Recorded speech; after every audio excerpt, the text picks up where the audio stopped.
क्या सीयूटी 2025 का एग्जाम है पोस्टपोन होगा या इसके एग्जामिनेशन डेट्स को आगे कर दिया जाएगा, या फिर मैं बोलूं कि यहां पे डेट शीट है उसको रिलीज किया जाएगा या नहीं किया जाएगा। ये बहुत सारे सवाल आप सभी के मन में, बहुत सारे आर्टिकल्स को आप लोग पढ़ रहे होंगे, उसके अंदर दे रखा है कि यार नीट का एग्जाम है उसकी वजह से इसको पोस्टपोन कर दिया जाएगा, या फिर बहुत सारी और चीजें।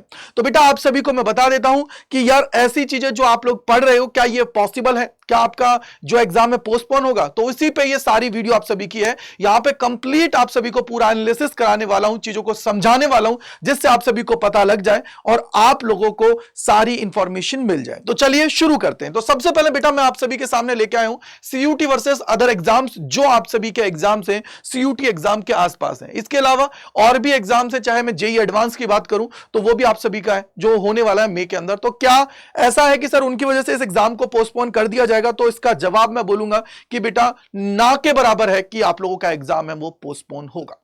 क्यों? क्योंकि एनटीए पूरी तरह तैयार है।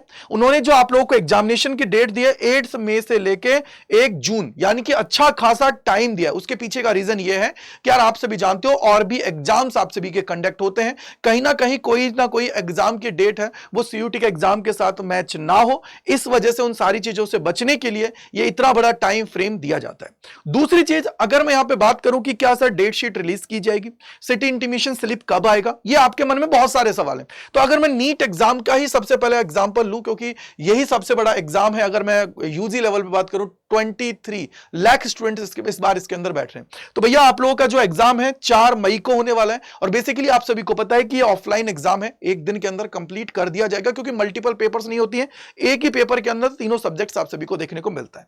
और सिटी की अगर मैं बात करता हूं तो 23 तारीख को रिलीज की गई थी, और एडमिट कार्ड है वो 28-29 तारीख तक आप लोगों को देखने को मिल जाएगा। अब सबसे बड़ी बात है, यहीं पे एक एग्जाम और है अप्रैल के अंदर ही लास्ट में पैरेलल बैठा हुआ है, वो है एनसीईटी का एग्जाम, जो 29 अप्रैल 2025 को है।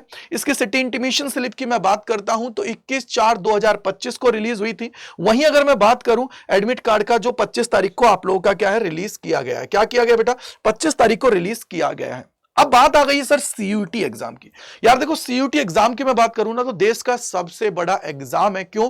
क्योंकि 37 सब्जेक्ट्स का पेपर आप सभी का कंडक्ट होने वाला है, और 37 है तो इट मींस आप देखोगे कि जनरल टेस्ट की मैं बात करूंगा, इंग्लिश की मैं बात करूंगा, इसके अलावा फिजिक्स, केमिस्ट्री, मैथ हुआ, और इसके अलावा बायोलॉजी। ये ऐसे पेपर्स हैं जो सिंगल शिफ्ट में नहीं हो सकते हैं। जब हम लोग सीबीटी मोड की बात करें तो मल्टीपल शिफ्ट्स के अंदर आप सभी का ये पेपर है कंडक्ट कराया जाएगा।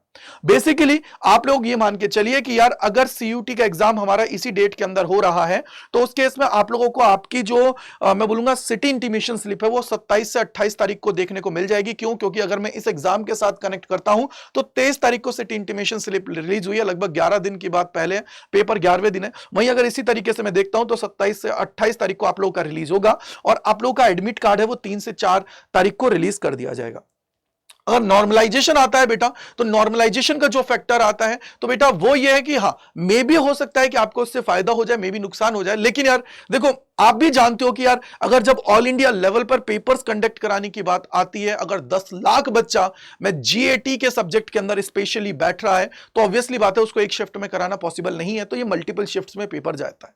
और जब मल्टीपल शिफ्ट्स के अंदर ये पेपर जाएगा तो उस टाइम पे आप लोगों का डेट शीट रिलीज करना पॉसिबल नहीं है। मे बी मैं तो यही मार्क कहता हूं कि यार 90% आप लोगों के चांसेस हैं कि आपकी डेट शीट है वो आपको देखने को नहीं मिलेगी। हो सकता है कि वो आनंद फानंद में रिलीज कर दे, बट उसका कोई औचित्य नहीं है। उसके पीछे का रीजन ये है कि यार जब मल्टीपल शिफ्ट्स में पेपर हो रहा है तो आप लोग आइडिया नहीं लगा सकते कि यार किस दिन कौन सा पेपर है। आप लोगों को सिस्टम जनरेटेड चीजें करना पड़ेगा, और इतनी बड़ी लिस्ट थोड़ी निकाल दोगे कि यार सब्जेक्ट कॉम्बिनेशन, अगर आप देखोगे कि मल्टीपल शिफ्ट्स का एक दिन में 3 शिफ्ट्स हो रही हैं, तो उस टाइम पे मान लो किसी का फिजिक्स का पेपर हो रहा है, तो अगर कोई साइंस का बच्चा है तो भैया फिजिक्स, केमिस्ट्री, मैथ है। लेकिन उसी टाइम पे हो सकता है ह्यूमैनिटीज का बच्चा है उसका कोई और पेपर हो रहा, या लैंग्वेज इंग्लिश का हो रहा है, इंग्लिश के अलावा कोई उस टाइम पे हो सकता है कोई और सब्जेक्ट उसके पैरेलल चल रहा हो जो बच्चा बहुत कम लिया है।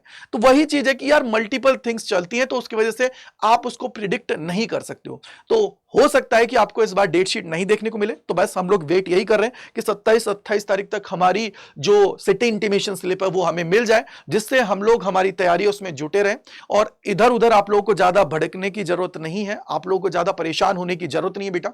अभी अपनी सिर्फ पढ़ाई पे फोकस करो। सिटी इंटीमेशन स्लिप आपको देखने को मिलेगी, तो उसके अंदर आप सभी को आप लोगों के डेट्स मिल जाएंगे, कौन से डेट को आप लोगों का एग्जामिनेशन है। सिर्फ सेंटर के बारे में पता नहीं लगेगा, ना ही रोल नंबर के बारे में पता लगेगा, बाकी ऑलमोस्ट सारी डिटेल आप सभी की रहने वाली है।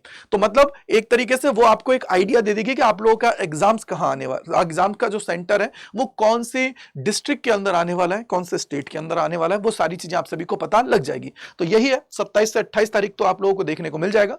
वहीं अगर एडमिट कार्ड की बात करता हूं तो 3 से 4 तारीख को आप लोगों को देखने को मिल जाएगा। तो आप लोग ये मानिए नहीं है भैया चांसेस पोस्टपोन होने के, क्योंकि यार कोई बहुत बड़ी महामारी तो नहीं आ गई है कि जिसकी वजह से भाई आपका एग्जाम्स को पोस्टपोन कर दिया जाए, तो चांसेस ना के बराबर है। तो अब जो टाइम बचा है इसको यूटिलाइज कर लें, तैयारी करें जबरदस्त तरीके से और अपने सपने हैं उनकी तरफ आगे जाएं। आप कमेंट सेक्शन के अंदर जरूर बताइएगा कि क्या आपको लगता है कि आपके एग्जाम्स को पोस्टपोन करना चाहिए, क्योंकि देखो पोस्टपोन जब चीजें होती है ना बेटा तो पेपर टफ ही आता है, ये दिमाग में बिठा लीजिए, ठीक है। तो पोस्टपोन नहीं होगा और नहीं होना चाहिए, बस ये ध्यान रख लीजिएगा। मल्टीपल पेपर्स के अंदर देखने को मिलेगा, उससे कोई मतलब नहीं है, ठीक है। इसके अलावा अभी आपके पास जो सही टाइम है वो यही है कि आप लोगों को मॉक टेस्ट लगाना है भर भर के, और अगर आप लोग अच्छे से तैयारी कर रहे हो, चीजों को कर रहे हो तो ओके। अगर आप लोग ये चाह रहे हो कि सर मेरे को मॉक टेस्ट मिल जाए सबसे बेस्ट, तो 1,40,000 से ज्यादा स्टूडेंट्स का ट्रस्ट है अड्डा 24/7 CUT के परिवार के ऊपर, तो उन्होंने उन चीजों को दिया है, तो आप लोग लगाइए और अपने एग्जाम की तरफ आगे बढ़िए। बस याद रखिएगा मैक्सिमम डिस्काउंट के लिए Y485 कूपन कोड लगा के एनरोल कर लीजिएगा। कैसे एनरोल करना है वो भी बता देता हूं फटाफट से, जिससे आपको पता लग जाए। तो सबसे पहले आप सभी को यहाँ पे अड्डा 24/7 पे जाना है। जैसे ही आप लोग जाओगे पहले लिंक पे क्लिक करोगे, ऑल कोर्सेज पे जाना है, UG एंड PG पे जाना है, CUT UG पे जाना है। यहाँ पे आप लोग आओगे तो नीचे देखो CUT क्रैश कोर्स लिखा हुआ है। CUT क्रैश कोर्स के अंदर ये बैचेज हैं, चाहे तो ले सकते हो, और ये मॉक टेस्ट है, तो कोई भी आप लोग लेना चाहो ले सकते हो। अगर सिर्फ लैंग्वेज और GAT का लेना चाहते हो ले लीजिए, ह्यूमैनिटीज का है, और इसके अलावा और भी आपको चाहिए तो वो सारे आपको मिल जाएंगे। कहां मिल जाएंगे? यहाँ पे आप लोग व्यू ऑल पे जाओगे तब आपको सारे मिल जाएंगे। तो इनको आप लोग लेके अपनी तैयारी उसको स्टार्ट कर दीजिए, चाहे कॉमर्स है, साइंस है, जिस पे भी जाना है चली जाइए और जाके इसका फायदा उठाएं। बस याद रखिएगा यहाँ पे कूपन कोड क्या लगाना है, यहाँ पे Y485 आपको लगाना है और लगा के एनरोल कर लेना। 832 रुपए का है, अच्छे से लगाओ। हर एक सब्जेक्ट का 20 मॉक टेस्ट है, यानी कि आप अगर एक दिन में एक मॉक लगाओगे तो आप लोगों के लिए इनफ है, और अपनी स्पीड और एक्यूरेसी को बढ़ाने के लिए। चलिए thank you and bye bye to all, God bless you, जय हिंद जय भारत। मिलते हैं इस प्रकार के और वीडियोस के अंदर। Bye bye to all.